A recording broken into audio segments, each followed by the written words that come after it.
معافے سے۔ ساتویں امام امام موسی کاظم علیہ الصلوۃ والسلام آپ فرماتے ہیں رجب نہر ہے جنت میں کہ جو دودھ سے زیادہ سفید اور شہد سے زیادہ شیرین، اور جو شخص ماہ مبارک رجب میں ایک روزہ بھی رکھتا ہے تو اللہ اس نہر سے اسے پینے کی اجازت دے گا۔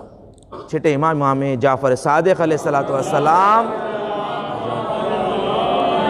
آپ نے فرمایا روز قیامت کو روز حسرت کہا گیا ہے، یعنی جو جنتی ہوگا وہ بھی حسرت کرے گا، جو جہنمی ہوگا وہ بھی حسرت کرے گا۔ سوال کرنے والے نے پوچھا مولا جو جنتی ہوگا وہ بھی حسرت کرے گا؟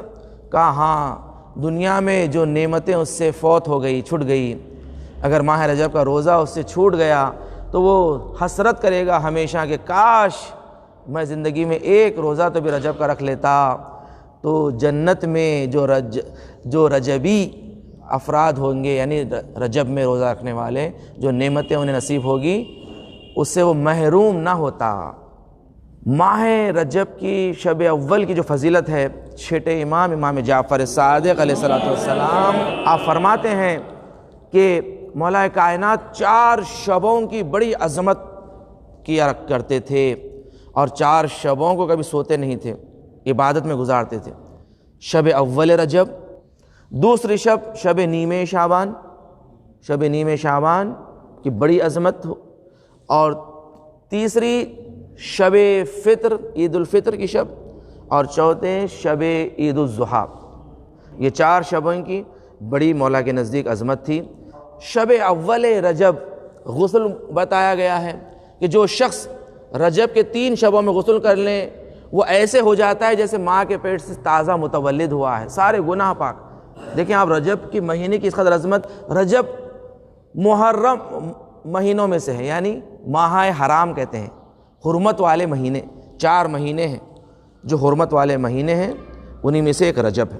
یعنی اس میں عبادتیں کئی گنا ہو جاتی ہے، اس میں مجالس میں آپ شرکت کریں گے کئی گنا ثواب ہے، اس میں آپ اپنے مرحومین کے لیے مجالس کروائیں گے، جشن کروائیں گے، کئی گنا زیادہ انہیں ثواب ملے گا۔ قبر میں مرحوم کہتا ہے ایک مرتبہ کہ پروردگار دو عالم، یہ جو نعمتیں مجھے نصیب ہو رہی ہیں اس کی وجہ کیا ہے؟ ایک دفعہ نعمتوں میں غرق ہو جائے گا وہ، تو اسے کہا جائے گا کہ تیری اولاد نے، تیرے فرزند نے دنیا میں مجلس حسین کو برپا کیا ہے، اس کا ثواب تجھے بھیجا ہے۔ صلوات پڑھے محمد والے محمد۔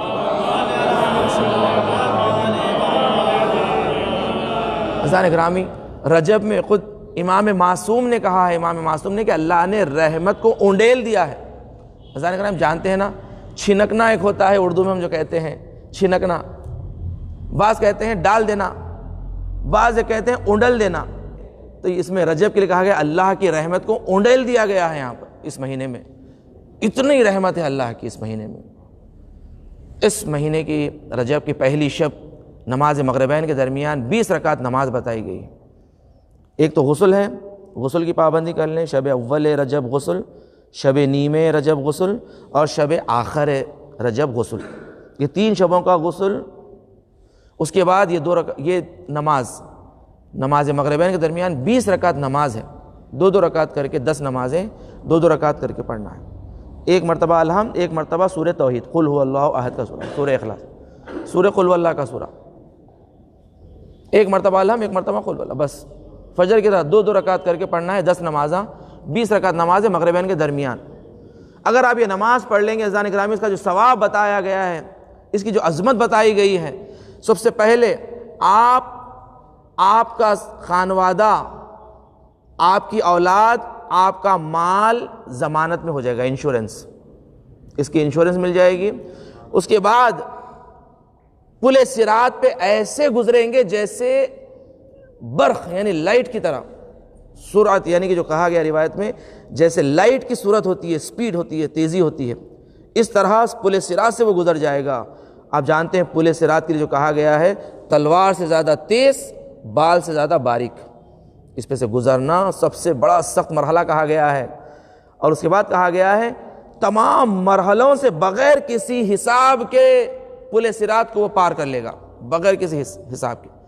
یہاں پر کہا گیا ہے 12 عقبے ہوں گے پل صراط پر، 12 سٹاپس، چیک پوائنٹس، پل صراط پہ 12 عقبہ ہیں، اور ہر عقبہ پہ کتنے سوال کیے جائیں گے اہل بیت نے روایت میں بتا دیے. انشاءاللہ کوئی فرصت سے یہ 12 عقبے پڑھے جائیں گے، ہر عقبے پہ کیا کیا سوال پوچھا جائے گا، تمام روایات میں موجود ہے. عزیزان گرامی، اہل بیت نے بتا دیا ہے ہمیں قبر میں کیا سوال ہوگا، پل صراط پر کیا سوال ہوگا. بس یہ ہماری کوتاہی ہے کہ ہم تیار نہیں ہو رہے ہیں اس ایگزام کے لیے. مگر اس کے بعد دیکھیے، اس کے بعد اہل بیت نے یہ بھی بتا دیا ہے اگر اس سے بچنا چاہتے ہو رجب کی پہلی شب یہ 20 رکعت نماز پڑھ لو، یہ سارے سوالات سے بچ جاؤ گے. صلوات پڑھے محمد و آل محمد کی بات. شب اول رجب زیارت سید الشہداء کا پڑھنا بڑی عظمت ہے.